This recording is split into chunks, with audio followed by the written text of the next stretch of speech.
Alright, Shandee, so tell about your day from start to finish. Alright, starting off, when Shay first came over, I just decided to eat a little bit something before I started out. And then I put my contacts in, ironically enough, and then from that point forward, I was blindfolded. The blindfold was secured tightly to my head, and I was not able to see down, despite what people might think. So from that point forward, I needed to find my shoes, I needed to find my purse, and I had my phone connected to my charger, luckily, so I was able to find that quite easily.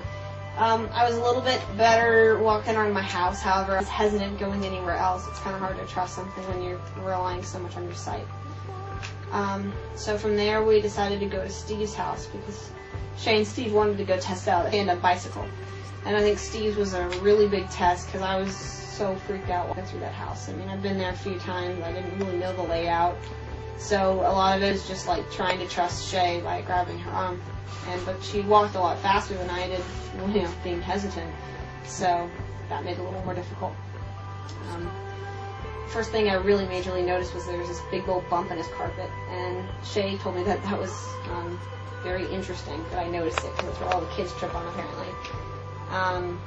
I heard Steve typing in the room. I heard the dog. Which was in the basement, by the way. It was in the basement, really?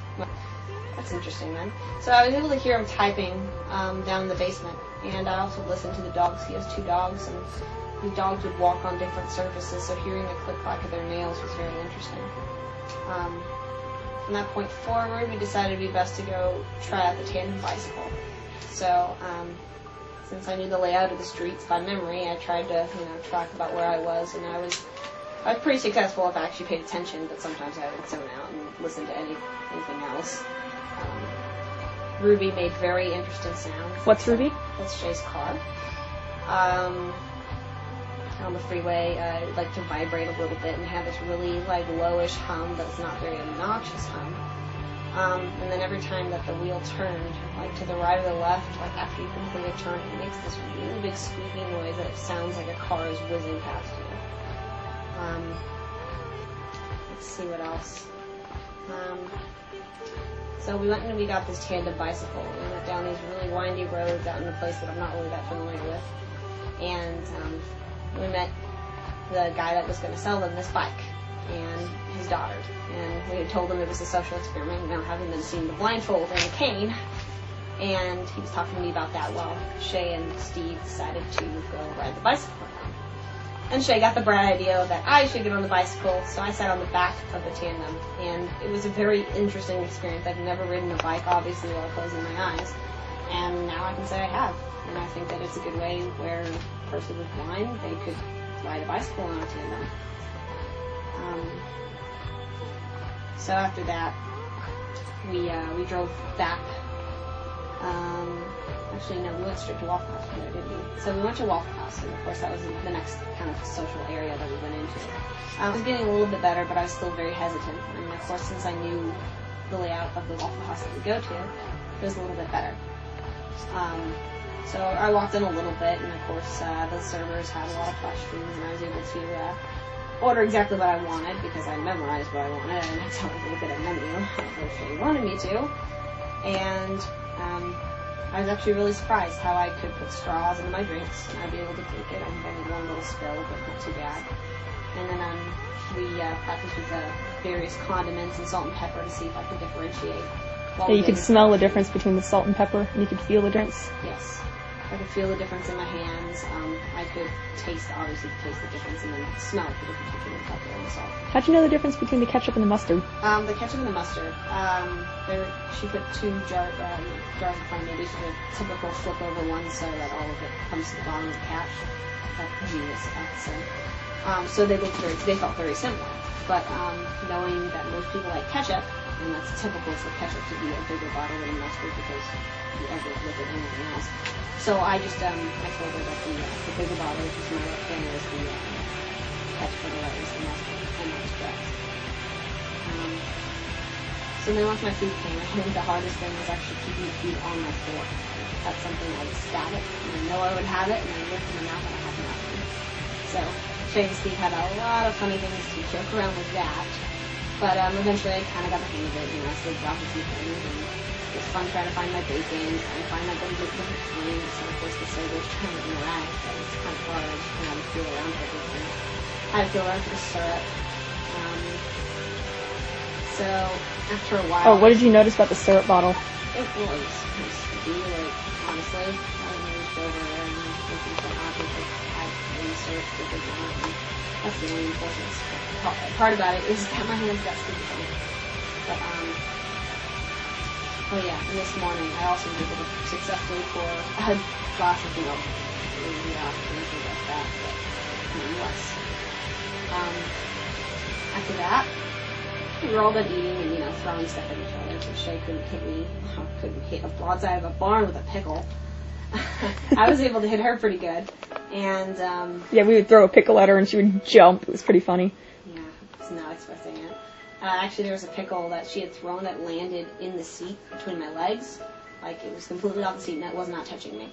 And I kept smelling pickle. I'm like, what is that smell? I keep smelling pickle. And I'm like, I know you're eating pickle, but, like, really? And I felt around and I found it. And I wouldn't have known it was there if I had looked for it or, smelt it. And while we were all talking and sitting there, I was able to hear conversations on the other side of the restaurant. Like, I started focusing my hearing to very far distances. I was listening to everything that people were ordering. I was listening to some of their conversations, and then Shay would kind of try to snap me back to reality. And keep in mind, this is a very busy restaurant. It was not completely empty. There were sounds of cooking everywhere, and I thought that was pretty amazing. It was really interesting to be able to kind of, renown those senses and, kind of take those senses for granted. I'm very sight-oriented, obviously. Most people are that have all of their senses available to them. So having lose my sight for even this small amount of time, all my senses really were refined. I never really assumed that would happen to me, but it did. Because you stop focusing on what visually is there, you start listening. Because after Waffle House, and we had taken Steve home, we went to go pick up Shay's dad from therapy. And we'd all talked about it. He's a very soft-spoken guy, very soft-spoken. It's very hard to hear him unless you tell him to speak up. And once I was focusing on it, I was able to hear it. And I thought that was really amazing for me to be able to focus on it and hear it. So then we decided to go to Walmart. And I knew Walmart would be a very different experience, and I didn't want to have the blindfold anymore. Granted, my eyes had been covered for hours at this point, and I told Shay that I would want to put on some sunglasses. And she was a little bit weary at first because she thought that, you're going to want to open your eyes, you're going to want to open your eyes. But my eyes had been literally shut for so long that I knew I would have no trouble. So I put on some glasses, and we walked in to go get some chicken. And it was really loud in there to me. It really wasn't that loud. It was pretty quiet for a Walmart at noon. It was very loud to me. I smelled all these different smells. I smelled the French bread cooking. I smelled all the chicken. And Shay's dad led me around, and I held his shoulder. And the shoulder seemed to work a little bit better for me because I was able to tell where he was going while I was tapping with this stick, my cane. And when we were in line, it's like I could kind of think that, people were probably like looking and whatnot, but I was never concerned with it. I really don't care what people think. And especially when you're not looking, you don't know what people's emotions are, you don't know what their facial expressions are, so you're just kind of in your own world. You can hear everything that's going on around you, you can hear whispering, you can hear all these things. And it made me feel like I had spidey senses. Wait, what'd you have? What's that? What'd you have? So it made me feel like I had spidey senses, My spidey senses are keen. So when we were standing in line, that's when Shay decided to test out different gums and different, candy items to see if I could figure out what they were by feel and by smell.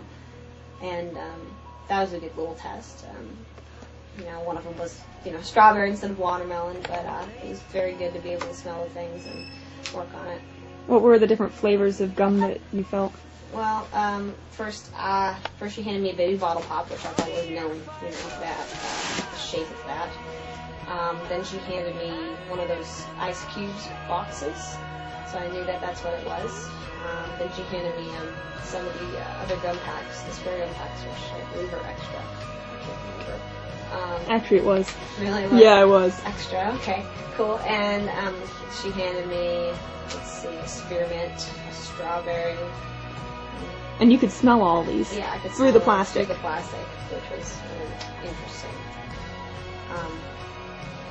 Yeah, and then after we had walked out of the store, and it was a different experience again, having sunglasses, there was no commotion about me. Not really at least said. Although they did tell me that there was a lot of staring. No one said a word. Unlike the other places where I had my blindfold on, I'm like, yeah, this is a social experiment. But I'm like, I want to really try it, to see what it feels like, what it looks like.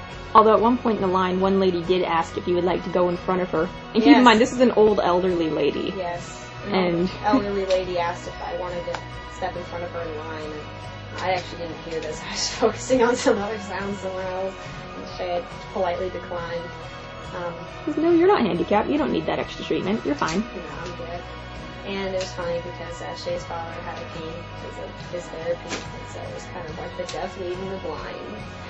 And after we had walked out with the car and gotten there successfully, we got very good at feeling the car and buckling up and being able to know where I am. That's when we started talking about how everyone treated me. And I thought it was really interesting. There's a lot of people staring, apparently. I couldn't feel the stares. I obviously couldn't see the stares. But all I heard was a lot of noise. I heard a lot of kids, and I heard a lot of shuffling and, moving about. But I had no idea that there were people that were actually staring at me. And I think it's interesting. It's like, just because you're different, people have to stare. Being in Walmart, I was able to perceive so much more than what I had before. I'm not a personal fan of Walmart. I don't like Walmart. It's just not my favorite place. But being there and honing in on my other senses, it made a big difference on what I felt around me. And of course I came back here, and we rode the tandem bicycle one more time before we came back here. And just to show my dad. That was a lot of fun. And then once we came back here, we recorded a segment of me walking from the car to my front door, just to see how much I had, improved. And I know I had improved a lot compared to how timid I was at the beginning. I'm still a little bit off sometimes, but, I'm trusting a bit more and having this cane to guide me and having, friends to guide me.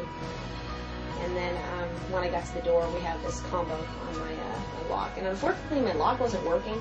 I could feel where the buttons were. I knew I was pushing the right ones, but it was not working. And I had to ring the doorbell, and no one came yet. And then I finally got it open, and my brother was there to question, why was I blind? Why was I walking around with the cane? He didn't seem very interested. He seemed a little bit too, upset. I don't know. He must have had a bad day. But after that, we decided to just, while the battery charged, for me to walk to the mailbox and see if I could find my way and find the right box. And I was able to do so. You start thinking about a lot of different things, and I built the picture in my mind of how to get there. And what I did was, in order to feel how to get to the mailbox, now granted, my mailbox is at the end of the street. It's not at the edge of my house. So, I had to go exactly 4 driveways down. Well, actually, I decided to go 3 driveways, then cross over, and then cross to the boxes. And then, of course, there's 3 boxes, and I knew which one I was, so I felt it and counted down to the number I was, and I was able to find it. And then I did the same thing coming back. I just counted the dips that I felt to be able to find where my house was. So... How did the cane help you at all? Was it a help, or? The cane was a help. It took a while to get used to, tapping it. I'm not really used to the proper use of it.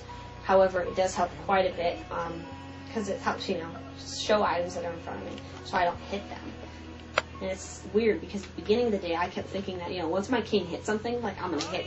It's like I'm afraid for my cane's welfare. I don't really know, but... It was funny, and of course, coming back to my house, I was just kind of able to pick up my cane, just feel my way around. I was able to find the correct mail key, because based on how the keychain is, I just knew exactly how it felt. I'm relying on all of that muscle memory that I've had to find those things. Just like to find this room that we're sitting in right now. This is my spare bedroom, and I figured, this is going to be a good place to have an interview. And it's quiet, and it's a spare bedroom, and just really interesting to be able to rely on your touch, your sense of smell, and your hearing, and even your taste. Despite the fact that Steve and Shay like to pick on me at Waffle House and try to check things and think I wouldn't notice. It was funny. It was a really interesting experience. What did you gain from this experiment? I think the biggest thing that I gained is that it's kind of a sense of knowledge of it. I now kind of have a grasp on how blind people feel. You know, granted, they don't have the choice to just whip off sunglasses or whip off a blindfold and go, "Oh, that was a great fun experiment." But I think the most interesting thing about it is that I know I could live without my sight. Yes, it would take time. It would take patience. I know that I would probably get frustrated some days, but it's all possible. I mean, I strongly agree that if you put your mind to something, you can do it. And I've proved that today. Even though my sight's not there, everything else was. And it actually made this world a lot more colorful. And I couldn't even see colors. That's pretty deep. A little bit. Now, here's $1 million question before I stop. What, if you had a choice, would you rather lose your hearing or your sight? I would have to say, after this experiment, I'd prefer to lose my sight over my hearing.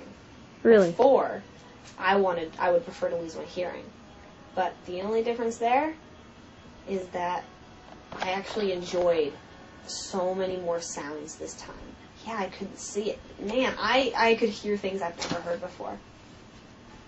And I never thought I would ever say I would give up my sight until today. Cool. Anything else you'd like to add? Fun experiment. I think everyone should try it. Yeah? At least once. Did you gain any, empathy for the blind at all? Sympathy at all? If you saw a person, would you offer them help now? Besides just watching them like you would have done in the past? I would definitely help them. I mean, even that lady's gesture of saying, "Hey, would you like to go ahead of me in line?" That's a great gesture. I mean, obviously, I don't want people doing things for me.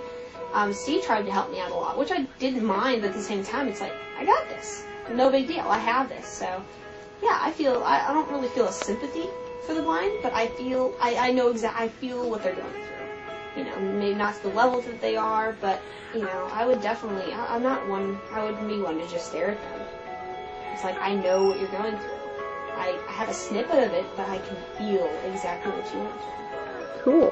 Mm-hmm. Alright, that's it. Hope you enjoyed it. Alright, we're taking the blindfold off. We're taking the glasses off now. We're going to open our eyes. Okay. You ready? And 3, 2, go.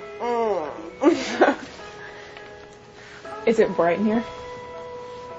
No. Really? It's not that bright, because that's there. Cool. Ready for bed? Nah. The day is just beginning. Alright. Sign off.